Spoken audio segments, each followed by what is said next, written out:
अस्सलाम वालेकुम स्टूडेंट। चलिए आज हम ग्रेड निकालना सीखते हैं। पहले हमने परसेंटेज तक निकाल लिया था, तो आज हम देखेंगे ग्रेड किस तरह से निकलता है। तो इसके लिए हम एक छोटी सी एग्जांपल देखते हैं। इसके लिए हम इफ़ का इस्तेमाल करते हैं, इफ़ का फंक्शन इस्तेमाल करते हैं। तो वो कैसे करते हैं? फार्मूला एक्टिव करने के लिए मैं इफ़ इस्तेमाल करूँगा, इक्वल का साइन, फिर मैं इफ़ का फंक्शन इस्तेमाल करूँगा, पैरेंथेसिस स्टार्ट करेंगे फार्मूला के वैल्यूज़ देने के लिए, आर्गूमेंट्स देने के लिए।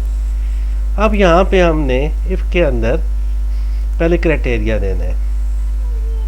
तो क्राइटेरिया देने के लिए मैं क्राइटेरिया देता हूँ। मैं कहता हूँ इफ़ 40 इज़ ग्रेटर देन 30। जो मैंने कंडीशन या क्राइटेरिया दिया, और तो इसके अगर ये वाकई ट्रू हो जाता है, कंडीशन ट्रू हो जाती है, तो ट्रू होने की सूरत में ट्रू वैल्यू क्या आएगी? हम यहाँ पे लिख देते हैं जी हेलो। अगर ये वैल्यू, ये क्राइटेरिया ट्रू है, तो ये एक्शन नंबर 1 यानी कि हेलो। और अगर नहीं होगा तो कामे के बाद एक्शन नंबर 2 यानी कि हम यहाँ पे क्या कर देते हैं, बाय। तो अब ये फार्मूला क्या बना कि अगर 40 बड़ा है 30 से, तो इसके जो पहली कंडीशन है वो आएगी, जो ट्रू होगी, हेलो। और अगर ऐसा नहीं है तो फॉल्स की सूरत में बाय आएगा। एंटर करके देखते हैं, तो देखें ट्रू था तो हेलो आया। अब इसको हम F2 से एडिट करते हैं और चेंज करके देखते हैं। मैं अब 30 को 50 कर देता हूँ। तो मैं जैसे ही 50 करूँगा और दोबारा एंटर प्रेस करूँगा तो अब बाय आएगा। इसका मतलब है कि कंडीशन फॉल्स हो गई है। तो कहने का मकसद ये है कि इफ़ के फंक्शन में जो हम क्राइटेरिया या कंडीशन देते हैं, अगर वो ट्रू होगा तो एक्शन नंबर 1 यानी कि हेलो, और अगर फॉल्स होगा तो एक्शन नंबर 2 यानी कि बाय। तो इसी चीज़ को सामने रखते हुए हम ग्रेड निकालेंगे। ग्रेड निकालने के लिए हम उस लोकेशन पे जाएंगे, यहाँ पे हमने ग्रेड निकालना है। तो वो है जी हमारी लोकेशन, कॉलम H है और रो नंबर 2 है। और यहाँ पे हम इक्वल का साइन दे के फार्मूला एक्टिव करेंगे। ग्रेड हमेशा परसेंटेज पे निकलता है। तो परसेंटेज का एड्रेस जो है वो है G2, कॉलम G और रो 2। यहाँ पे रो नंबर 1 के परसेंटेज है, जिसका कॉलम G है और रो क्या है, 2 है। ये इसका एड्रेस है। तो हम क्या करेंगे, इफ़ का फंक्शन इस्तेमाल करेंगे और कहेंगे इफ़ G2 से मुराद है कि 45, उसका हमने सेल एड्रेस दिया है। 45 ड्रैग नहीं लिखा। अगर ड्रैग लिखते तो क्या होता कि जब हम फार्मूला नीचे कॉपी करते तो वो कॉपी नहीं होता, क्योंकि वो वैल्यू है।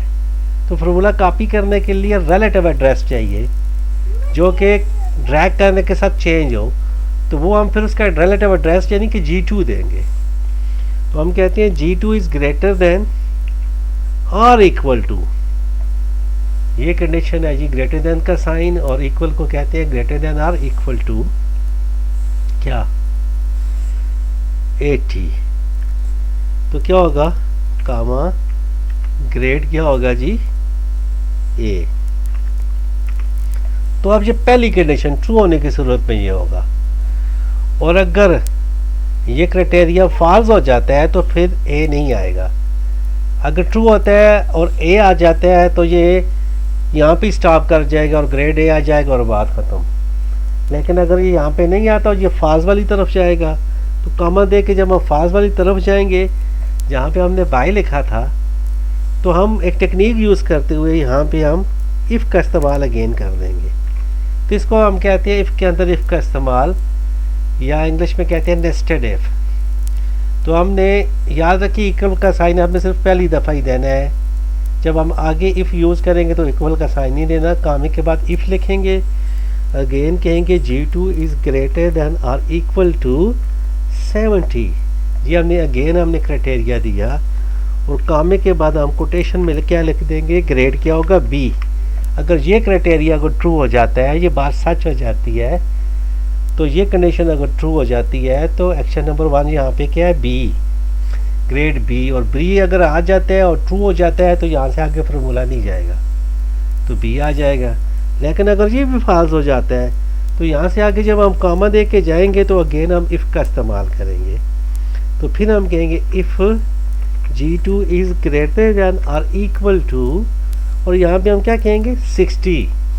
तो कामे के बाद हम क्या कंडीशन देंगे जी, यहाँ पे क्या आएगा जी, ग्रेड क्या होगा C। अगर ये ट्रू हो जाता तो बात ख़त्म, और अगर ये भी फॉल्स होगा तो फिर आगे जाएंगे जी।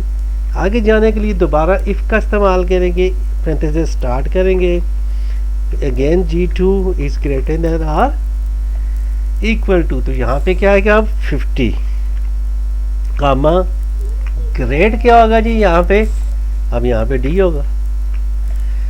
अगर ये बात सच हो जाती है तो बात यहाँ पे ख़त्म, नहीं तो अगेन हम आगे if parenthesis G2 is greater than और इक्वल टू, अब कितना होगा जी 40। जब हम 40 पे जाएंगे तो कामा, तो ग्रेड क्या होगा, डी के बाद क्या होता है ई, अब फिर कामा। अब आप देखें ई के बाद तो क्या होता है एफ, यानी कि एफ फॉर फेल। तो अब जब फाल्स होगा, ई भी नहीं है, फिर ई तक भी कंडीशन फाल्स है, तो अब आगे हमें इफ लगाने की ज़रूरत नहीं है, क्योंकि ई के बाद क्या होता है एफ। तो अब यहाँ पे हम डायरेक्ट कोटेशन के अंदर एफ लिख देंगे, टाइप कर देंगे। यानी अगर ई नहीं है तो फिर इसका मतलब है आगे हम इफ इस्तेमाल नहीं करते तो ये फिर फेल है, तो आखिर में हम वो आखिरी कंडीशन लगा देंगे जो कि फेल है। तो अब हम यहाँ पे देखेंगे हमारे कितना इफ का इस्तेमाल किया है, 1 2 3 4 5। तो जितनी दफ़ा इफ का इस्तेमाल करेंगे उतनी दफ़ा हम पैरेंथेसिस क्लोज करेंगे, 1 2 3 4 5 और इंटर प्रेस करेंगे। तो ग्रेड क्या आ गया जी ई। अब इसको हम नीचे ड्रैग करेंगे, अगेन ये देखें बाकियों का भी ग्रेड निकल आया। अगर हमने G2 की बजाय 45 यूज़ किया होता तो हम नीचे ड्रैग करते तो इसका फार्मूला नहीं आता। हम करके देख लेते हैं। सपोज मैं यहाँ पे क्या कहता हूँ जी F2 की बजाय F2 करके G2 की बजाय अगर मैं ड्रैग 45 लिख देता हर एक जगह में,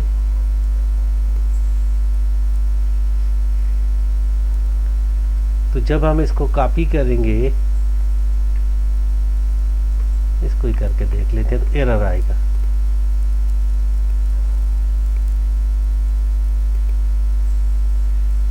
आगे से सब जगह से चेंज करना पड़ेगा।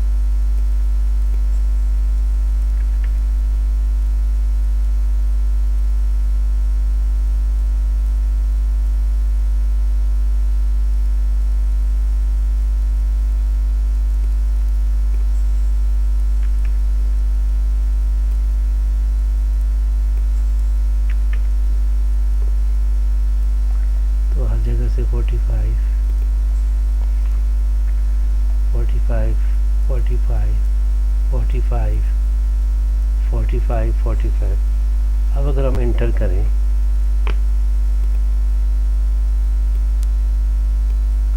तो देखें हर जगह पे ई आएगा। क्यों?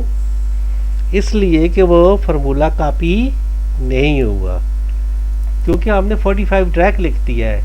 इसके बजाय अगर हम क्या यूज़ करेंगे, एड्रेस G2, तो क्या होगा, वो फिर कॉपी होगा और फिर हमारा नीचे भी कॉपी होता जाएगा फार्मूला। अब देखें जी हमने, अब देखिए अब हम यहाँ क्या F2 करते हैं। अब यहाँ पे देखें हमने G2 यूज़ किया हुआ है 45 के बजाय, तो अब ये हम नीचे कॉपी करेंगे तो ऑटोमेटिकली अगर 1 लाख रिकॉर्ड भी होगा ना, ये नीचे कॉपी करते जाएं तो फार्मूला कॉपी होता जाएगा जी। शुक्रिया।